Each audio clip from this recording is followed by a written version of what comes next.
On démarre ça. C'est fou ce qu'on a appris les enseignants pendant la pandémie, hein? J'ai appris une tonne de logiciels et puis de plateformes que je ne connaissais pas avant.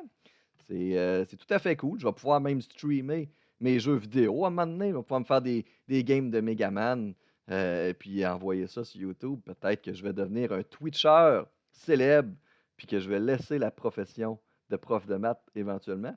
Ça me surprendrait par contre. Quoique ça pourrait être passionnant. J'espère que vous abonneriez à ma page, à mon channel Twitch. Absolument.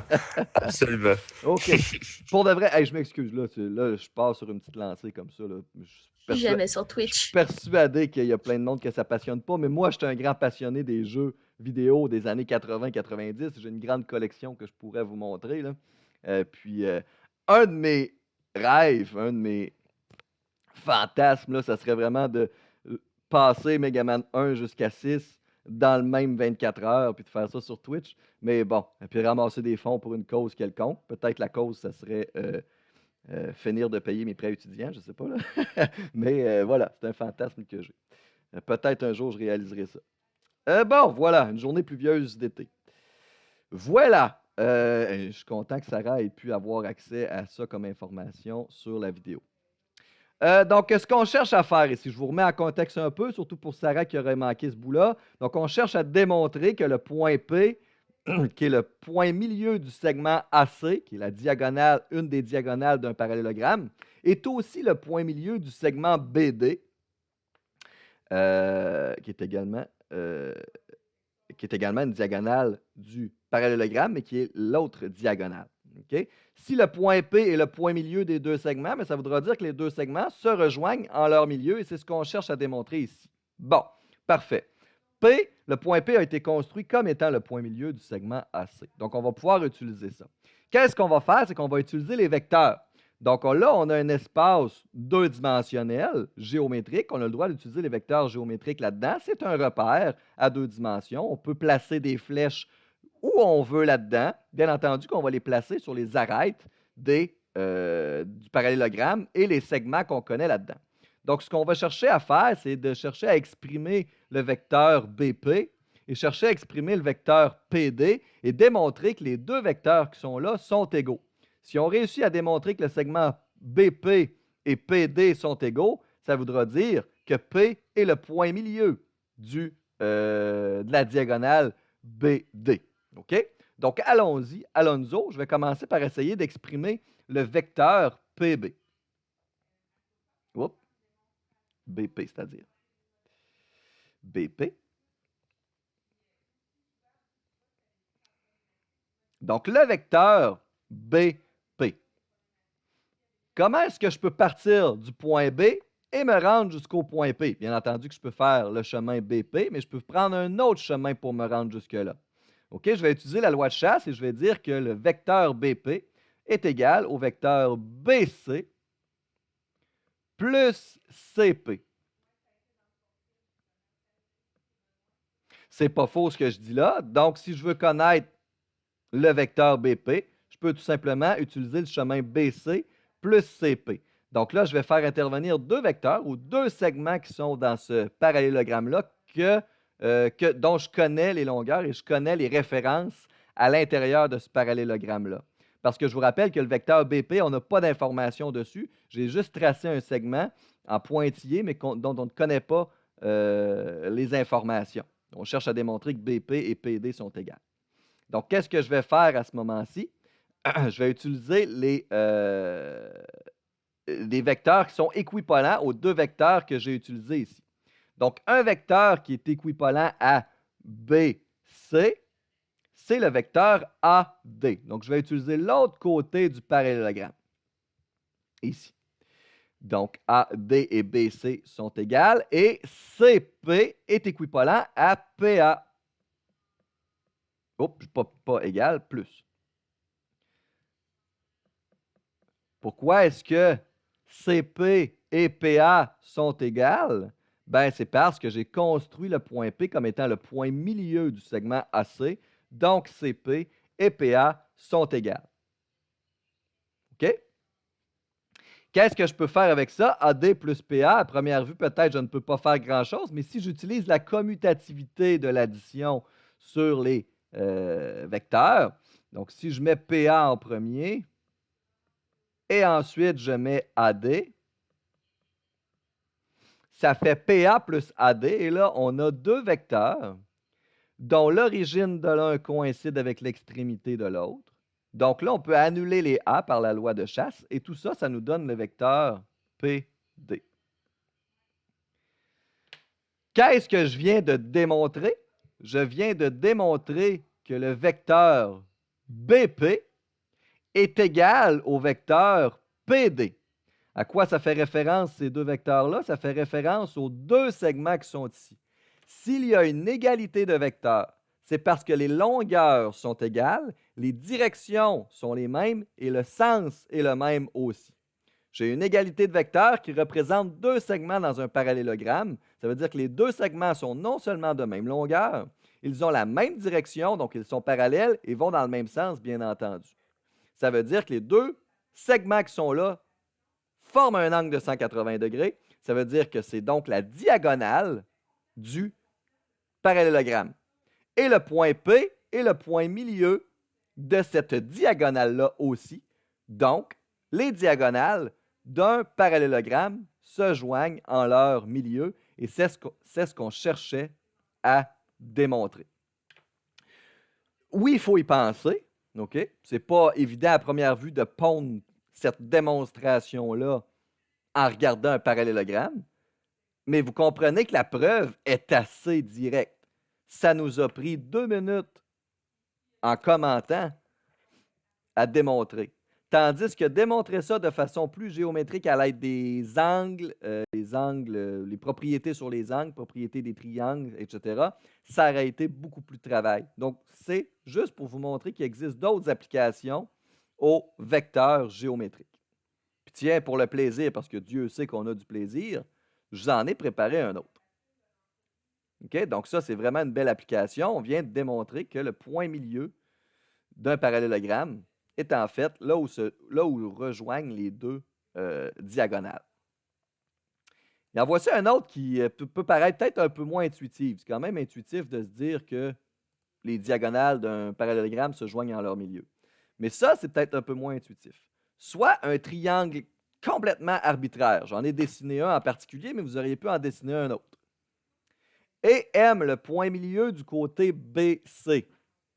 On va démontrer que le segment AM, donc de joindre le sommet au milieu du côté opposé, c'est égal à une demi. Une demi ce côté-là plus une demi ce côté-là. Si j'additionne ces deux longueurs-là, je vais avoir le segment qui est en rouge. Beaucoup moins intuitif à mon avis, ça. Donc, on va essayer de démontrer ça, encore une fois, à l'aide des vecteurs géométriques. OK? Donc, qu'est-ce que je vais faire? Je vais commencer par exprimer AM. Le vecteur AM, donc si je réussis à trouver des conclusions sur les longueurs du vecteur AM, j'aurais donc trouvé de l'information sur la longueur du segment AM. C'est exactement ça, une norme d'un vecteur. Hein, c'est la longueur de la flèche, puis ici, la flèche, on pourrait le voir comme le segment AM. Donc, je vais l'exprimer avec des côtés dont je connais les longueurs. Donc, j'ai AB plus BM. Hein, n'est-ce pas? Par la loi de chasse, le vecteur AM est égal à AB plus AM. Mais, on aurait pu prendre un autre chemin aussi pour parcourir le chemin AM. On aurait pu partir de A, se rendre à C, et ensuite partir de C et aller à M. D'accord avec moi? Donc, on connaît deux chemins distincts pour commencer à A et finir à M à l'aide des vecteurs géométriques. Donc, c'est comme si on avait deux petites équations linéaires ici. Qu'est-ce qu'on fait avec ça? Je vais les additionner les deux entre elles. OK? On ne sait pas pourquoi on fait ça, parce que ça marche. Donc, je vais les additionner entre elles, ces deux équations-là. Je vais avoir AM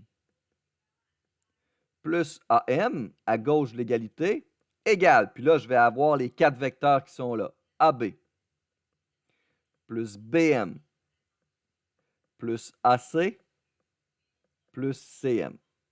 Donc, 2 fois AM égale ça. Je vais même écrire ça, 2AM. Égale, puis là, je vais peut-être faire un peu d'algèbre là-dessus. Puis là, on voit bien, on voit bien. Si on remarque bien, lorsqu'on va isoler AM là-dedans, on va diviser par 2, hein, parce qu'on a un facteur 2 devant notre segment AM. Puis en divisant par 2, il y a des bonnes chances que ça fasse intervenir des demi à droite de notre égalité. Donc, c'est pour ça que je l'ai additionné les deux chemins entre eux pour avoir un facteur 2 dans le but de diviser par 2 éventuellement. Il y aurait eu d'autres façons de démontrer ça en passant, mais c'en est une que je vous propose. Donc, AB, je ne peux rien faire avec vraiment, je vais le laisser tel quel. Plus BM, je vais le laisser tel quel lui aussi. Le vecteur AC, je vais le laisser tel quel lui aussi, coudonc.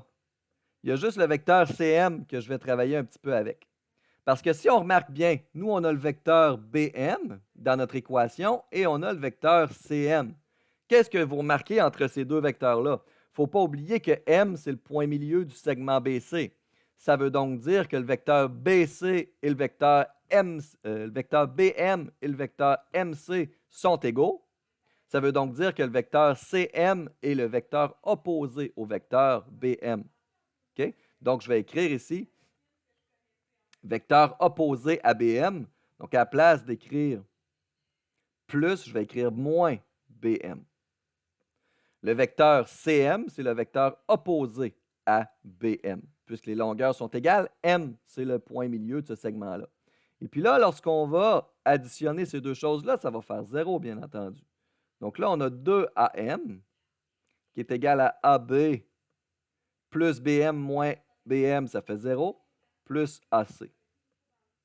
Puis là, nous, ce qu'on veut avoir, c'est de l'information sur AM. J'ai un facteur 2 qui est là, je vais donc diviser par 2. Je vais avoir AM égale 1/2 fois AB plus AC. Puis mon facteur 1/2, je peux le distribuer à l'intérieur de ma parenthèse ici, 2AB plus 1/2 AC. Et c'est ce qu'on cherchait à démontrer. AM est égal à 1/2 AB plus 1/2 AC. Ce qui est quand même une preuve pas trop compliquée pour un concept qui peut sembler assez compliqué au départ. Le segment AM, c'est la somme des demi des deux autres longueurs. C'est pas évident. Démontrer tout ça avec des angles, c'est pas évident. Démontrer tout ça avec les vecteurs géométriques, ça se fait assez bien.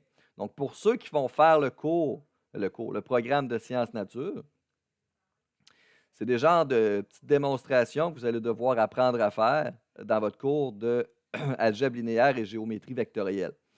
Donc, vous en avez déjà une petite idée.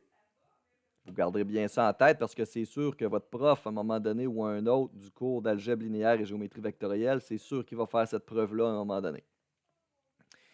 Donc voilà. D'ailleurs, je vais ranger mon livre d'algèbre linéaire et géométrie vectorielle. J'en ai plus besoin. Donc voilà. C'est une autre belle application de vecteurs géométriques. J'espère que ça vous convainc qu'il y a des applications. Jimmy nous fait un beau pouce en l'air. Je suis content. Il n'y aura pas de ça à l'examen, bien entendu. Okay? Là, on a du plaisir parce qu'on est en avance un peu dans nos patentes. C'est comme moi, j'ai du plaisir. Vous allez dire que je suis payé. Hein? C'est normal peut-être d'en avoir. Voilà, très bien payé en plus.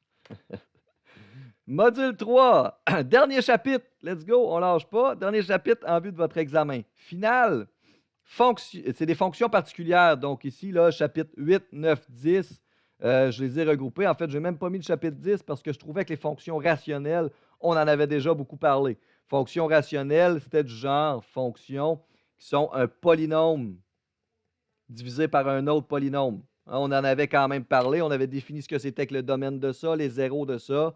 Donc, les zéros, c'est lorsque le numérateur est égal à 0. Le domaine, c'est lorsque le dénominateur n'égale pas 0. On avait quand même tiré des belles conclusions là-dessus. Donc, je ne l'ai même pas rajouté ce chapitre-là. Il n'y avait rien d'autre de pertinent, à mon avis, à ajouter. On avait même vu comment déterminer quand est-ce que ça, c'est plus grand ou égal à 0. On avait fait plein de choses là-dessus. Donc, il faut faire un tableau de signes, bien entendu, pour savoir quand est-ce qu'un quotient est positif ou égal à 0. Donc, voilà. Donc, les fonctions qu'on n'a pas encore vues sont les fonctions définies par partie. Ça, vous allez recroiser ça, c'est sûr, dans vos parcours. Donc, je l'ai ajouté dans ce chapitre-là. On va parler aussi de la fonction valeur absolue, qui est une fonction définie par partie en passant, et les fonctions radicales carrées. Donc, c'est les 3 fonctions que j'ai ajoutées ici. Quoique les fonctions racines carrées, aussi, on en a quand même parlé. On a parlé des domaines. Hein? Donc, il ne faut pas que l'intérieur de la racine soit négatif, par exemple. Mais on va y revenir lorsqu'on va parler de ça. Aujourd'hui, je voulais vous parler des fonctions définies par partie avant de vous laisser travailler sur vos quiz. On dit aussi des fonctions définies par morceaux. Pour décrire certains comportements, des fois, un contexte physique ou économique ou peu importe va pas seulement suivre qu'une seule fonction. OK? Souvent, là, des comportements là, de certaines fonctions, on va avoir peut-être une variation de y par rapport à x qui va être de raison quadratique comme celle-là dans une certaine partie du domaine. Et ensuite de ça, on pourrait avoir une droite qui apparaît ici. OK? Donc, pour définir ce genre de concept-là qui modélise certaines fonctions, il faut définir des fonctions qu'on dit par partie. Ce n'est pas, c'est pas compliqué, c'est juste une façon de le noter qui est particulier. OK? Puis qu'est-ce qu'on fait? C'est qu'on se définit vraiment par morceau la fonction qui est décrite dans cette portion du domaine-là. Disons qu'ici, on termine à 3. Puis qu'on peut aller jusqu'à l'infini ici. Ben, c'est qu'on va se définir une fonction dans l'intervalle 0,3. Puis on va se définir une autre fonction dans l'intervalle 3 jusqu'à l'infini. Okay? Donc, par exemple, la fonction définie par partie de ce que j'ai dessiné là, disons que ça, c'est la fonction x au carré tout simplement. Et disons que cette fonction-là, là, ça ne fonctionnera peut-être pas, mais disons que c'est x plus 6. Je pense que ça fonctionne. 3, ça fait 9. Oui, ça marche.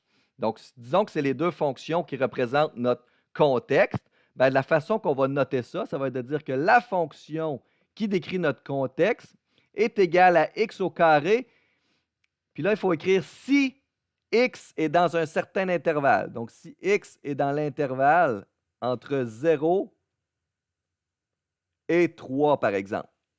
Et ensuite de ça, on va écrire toutes les autres fonctions qui décrivent notre problème, mais avec l'intervalle pour lequel on a le droit d'utiliser cette fonction-là. Donc, la fonction x plus 6 ici, si x est plus grand que 3.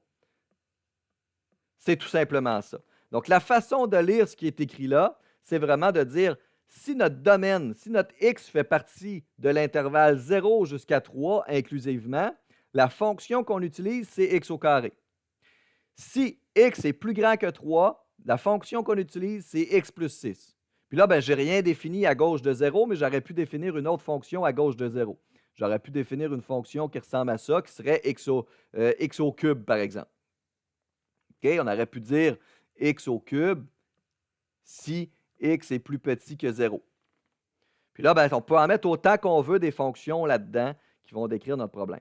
Ça fait en sorte qu'on peut dessiner pas mal à peu près n'importe quoi dans un plan cartésien, un coup qu'on accepte qu'on peut faire des fonctions définies par partie. Puis la notation qu'on utilise, c'est celle que je viens de vous présenter ici. Donc, un coup que ça, c'est là, c'est pas plus compliqué que faire le chapitre sur les autres fonctions, c'est juste qu'il fallait connaître la notation appropriée. Je vais aller lire ce que j'ai écrit dans les notes pour être certain de rien oublier. Il existe des fonctions qui sont définies différemment sur diverses parties de leur domaine. On les appelle les fonctions définies par partie. Avant d'évaluer ce type de fonction pour une certaine valeur de x en particulier, il faut d'abord se questionner pour déterminer à quelle partie du domaine appartient cette valeur de x-là qu'on veut utiliser et on utilise la bonne règle de correspondance qui est associée à cette proportion, à cette partie de fonction-là. Donc, voici un petit exemple bien simple. Vous voyez qu'on a une fonction définie par partie.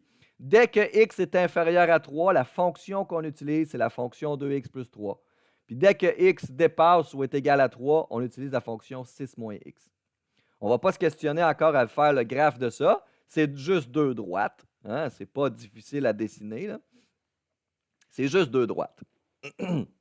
Mais ce qui va nous intéresser ici, c'est peut-être de calculer certaines valeurs de notre fonction. Donc, certaines images associées à certaines valeurs de x. Donc, f de moins 2 ici, ce qu'il faut faire, c'est aller se questionner, est-ce que f de moins 2, est-ce que x, lorsque x vaut moins 2, on est dans le domaine d'en haut ou dans le domaine d'en bas? Ben, moins 2, c'est clairement plus petit que moins 3. Donc, à ce moment-là, on utilise la fonction 2x plus 3 avec x égale moins 2. OK? Puis là, il suffit de calculer l'image en faisant ce calcul-là et ça va vous donner moins 1, tout simplement. OK?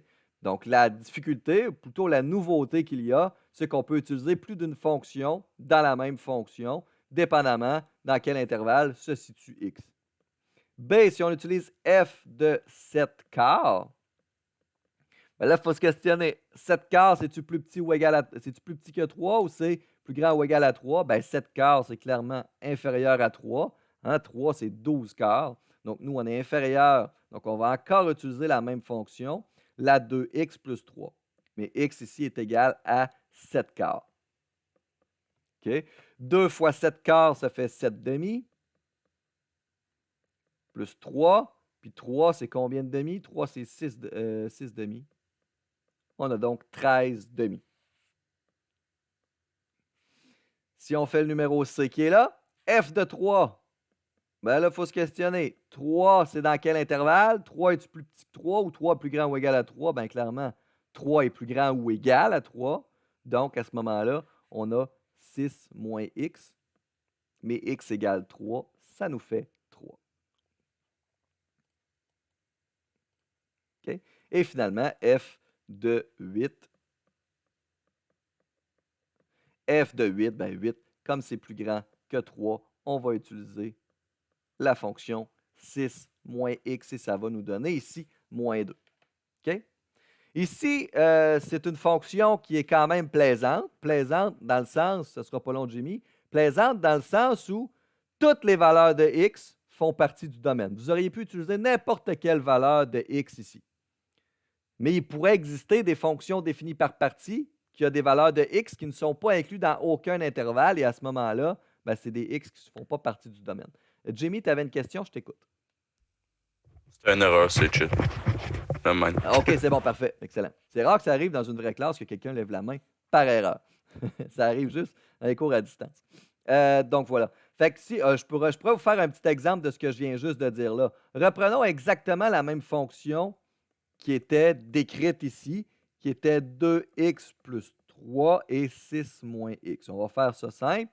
Mais on va aller changer les intervalles. On pourrait avoir si x est plus petit que 2, par exemple.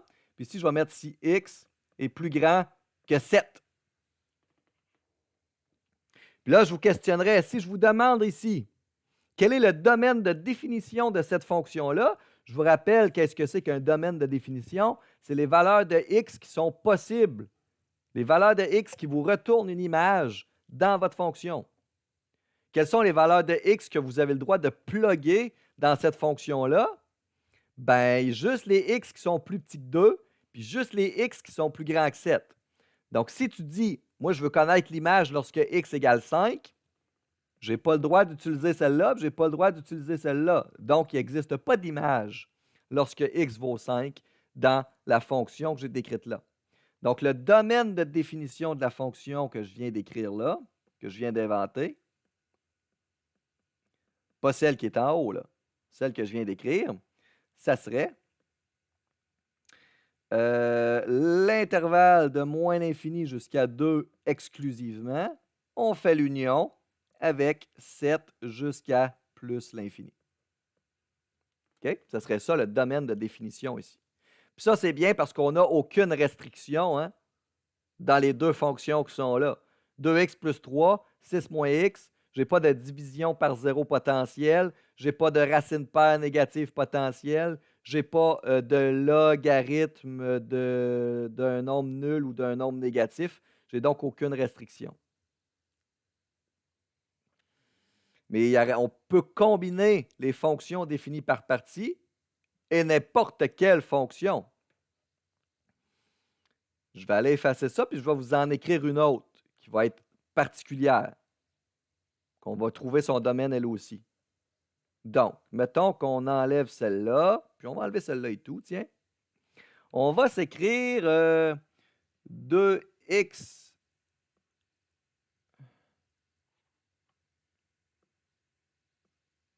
Voyons, mon crayon a de la misère. Voyons.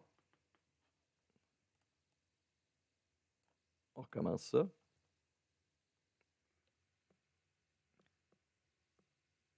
J'espère que mon crayon n'est pas brisé.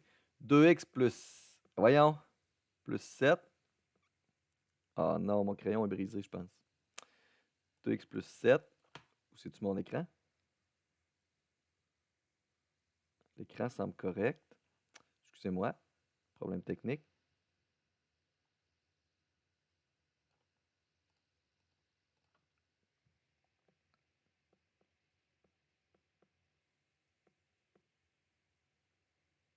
Je ne sais pas ce qui se passe. Je vais essayer avec ma souris. Donc, si on met, disons, 2x plus 7, le tout divisé par x moins 2, si x est positif, disons, et on met racine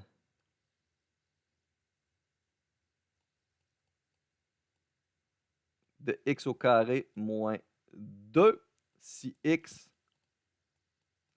est plus petit ou égal à 0. Tiens, on va donner ça comme ça. Plus petit ou égal à 1. On va aller regarder le domaine de définition de ça. Donc là, ce qu'il faut faire, c'est probablement regarder les intervalles de x qu'on a là. Donc, x peut être soit plus grand que 0 ou x peut être plus petit ou égal à 1. Donc, c'est sûr que l'intervalle de 0 plus petit ou égal à moins 1 que je voulais écrire. Donc, soit x peut être plus petit ou égal à moins 1, ou soit x est plus grand que 0. Il ne se passe rien d'autre. Donc, entre moins 1 et 0, il ne se passe rien. Donc, il faut déjà exclure ça du domaine. Non seulement ça, mais il faut aussi exclure du domaine les valeurs qui font en sorte qu'on a une division par 0. Donc, on a une division par 0 si x égale 2. Donc, il faut enlever x égale 2. Il faut l'enlever. Bah, visiblement, mon crayon est brisé. Ou je ne sais pas ce qui se passe. Donc, il faut enlever la valeur x égale 2 et il faut enlever tout l'intervalle qui fait en sorte qu'on a une racine négative aussi. Okay? On va avoir une racine négative ici si x est plus petit que racine de 2. Donc là, il faudrait y réfléchir. J'aurais peut-être dû écrire 4 ici, ça aurait peut-être été plus intéressant d'avoir un beau carré parfait. Donc, il faut enlever du domaine toutes les valeurs qui font en sorte qu'on n'a pas d'intervalle de défini et les valeurs du domaine qui font en sorte qu'ils ne fonctionnent pas dans les deux fonctions qui sont décrites. Donc voilà, et il faut combiner tout ça. Ici, ça aurait été un peu complexe, donc je ne réécris pas le domaine. Il aurait fallu que j'y réfléchisse un peu longuement. Mais tout ça pour dire qu'on peut combiner tout ça ensemble. Voilà. Voici un exemple. On va essayer de faire le dessin de cette fonction-là. Donc, on a la fonction f de x qui est décrite par x au carré si x est plus petit ou égal à 1. Et on a x moins 2, donc c'est une droite, si x est plus grand strictement que 1. Donc, comme on a plus grand ou égal, plus petit ou égal à 1, on va commencer par celle-là. OK? Donc, plus petit ou égal à 1, on va aller dessiner une parabole x au carré.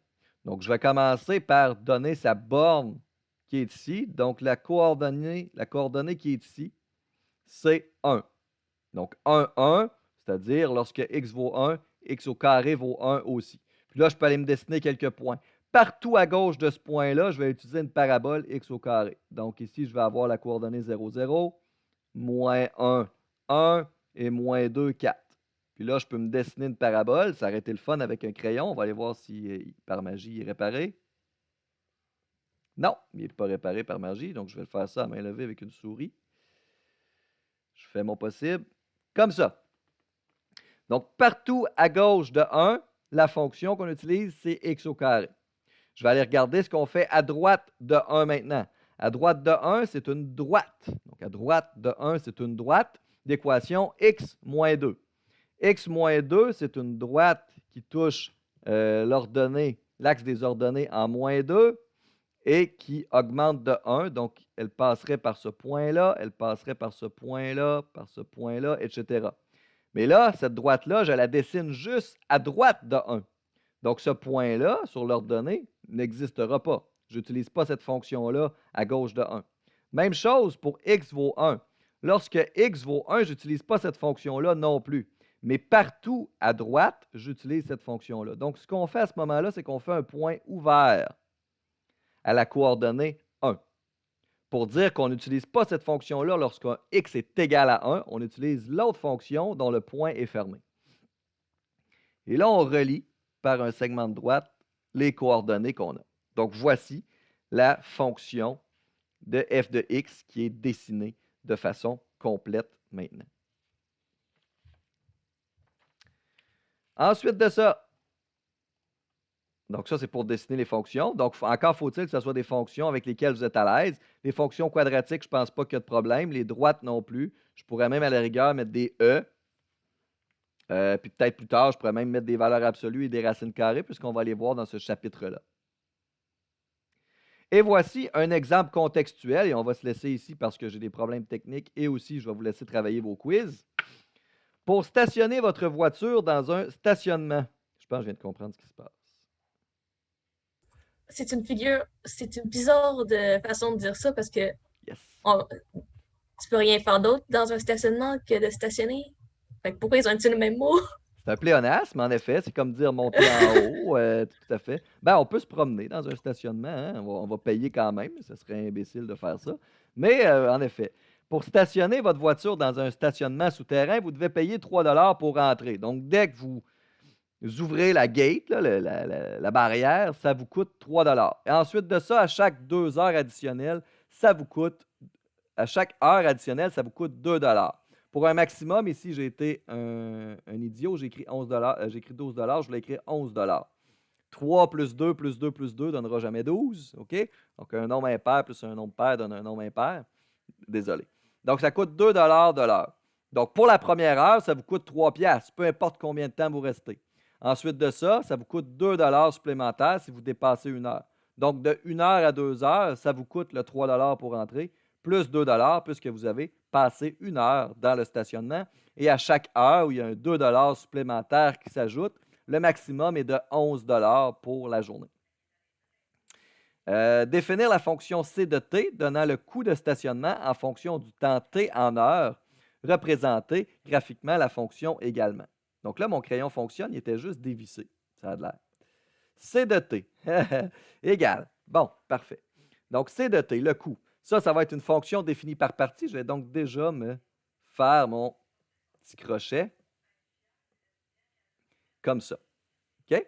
On va aller regarder les coûts qui sont possibles. Bien entendu que les coûts possibles, ça va être 3 $, 5 $, 7, 9 et 11. Il ne se passera rien d'autre que ça. Je vais donc déjà aller écrire ces coûts-là. Donc, le coût, il y a un coût qui est possible qui est 3 $, 5 $, 7 $, 9 $ et 11 $. Ça ne pourra pas nous coûter plus que 11 $ parce que 11, c'est le maximum. On va aller maintenant écrire les intervalles de temps qui font en sorte que c'est ce montant-là qu'on va payer. Donc, si on a affaire à 5 fonctions constantes, ici, c'est si t varie entre 0 inclusivement jusqu'à 1. 1 exclu. Pourquoi 1 est exclu? Parce que si vous passez 1 heure dans le stationnement, vous payez 2 $ supplémentaires. Donc, la valeur 1 du domaine est incluse lorsqu'on paye 5 $. Et l'intervalle qui est ici, ensuite de ça, ça va être pas mal la même chose. De 1 heure jusqu'à 2 heures, ça vous coûte 5 $. 2 heures est exclu, bien entendu. Ensuite, 2 heures inclus ici. Jusqu'à 3 heures, ça vous coûte 7 $. Ensuite de ça, de 3 jusqu'à 4 et de 4 jusqu'à 5. Ah, pas de 4 jusqu'à 5. peu importe combien de temps vous passez. On pourrait écrire jusqu'à 24, en fait, ici. Bon, on va considérer qu'on peut passer une infinité de temps là, rendu ici. Mais je suis d'accord que contextuellement parlant, on ne dépasserait pas 24. OK? Donc ici, c'est t plus grand ou égal à 4. Dès que vous passez 4 heures, 5 heures, 6 heures, 7 heures, 8 heures, 9 heures, 10 heures, ça vous coûte 11 piastres. On va aller faire la représentation graphique de ça. Donc, 3 $, ça nous coûte 3 $ si t vaut entre 0 et 1, mais on exclut 1.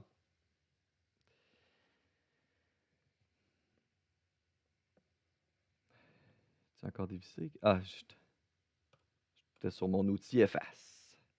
Et là là. Ça aussi, c'est rare que ça arrive en salle de classe que j'utilise une efface plutôt qu'un crayon pour écrire. Je vais aller le refaire de façon rigoureuse. OK. Donc, ça nous coûte 3 $. Donc, le coût C est égal à 3. Puis dans tout l'intervalle où T varie entre 0 et 1, donc je vais me faire une ligne droite comme ça. C'est une fonction constante. Je vais exclure lorsque T vaut 1 par contre, parce que lorsque T vaut 1, ça me coûte plutôt 5 $. Donc, je vais mettre mon point fermé ici jusqu'à 2, parce que lorsque T vaut 2, ça ne coûte pas 5 piastres, ça coûte 7 piastres. Et là, on poursuit comme ça notre dessin et on continue jusqu'à ce qu'on arrive ici 4 heures. 4 heures, ça va nous coûter 11 piastres. Et ça va nous coûter 11 piastres ensuite de ça, peu importe la valeur de T. Donc ça, c'est une fonction particulière aussi. On l'appelle la fonction en escalier. Ou de la fonction en palier aussi. OK? Vous pouvez lui donner le nom que vous voulez entre ces deux-là. Donc voici une fonction particulière. Donc le coût est différent dépendamment du palier dans lequel on se trouve. Le palier étant une valeur de T en particulier.